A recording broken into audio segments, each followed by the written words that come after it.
तोहरे लिखाया गोर बाटे भइल पर गइल महंगा नादानी हमारे कइल तोहरे लिखाया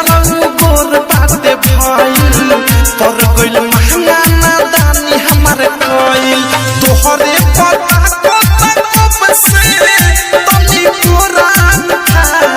तोहरे हये यार लइका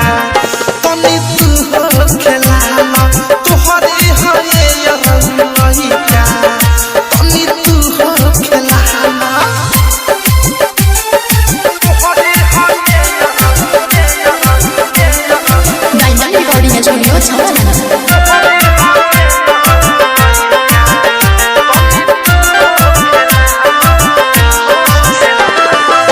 प्यार के निशानी तू दिल बार हमके यही चक्कर में पिटाइल रही जम के प्यार के निशानी तू दिल बार हमके यही चक्कर में पिटाइल रही जम के राइटर थार प्रेमियों भेस के नियरा बोला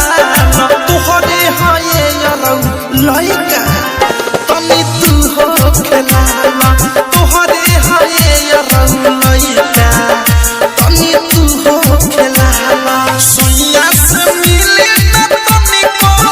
मुँह तोहरे बजाना तोहरे हये यार लइका तनी तू हो खेलाना तोहरे हये यार लइका तनी तू हो खेलाना RCM म्यूजिक न्यू ऐप अभी डाउनलोड कीजिए हमारे गूगल प्ले स्टोर से और पाए भोजपुरी लोकगीतों का एक से बढ़कर एक ऑडियो वीडियो सॉन्ग बिल्कुल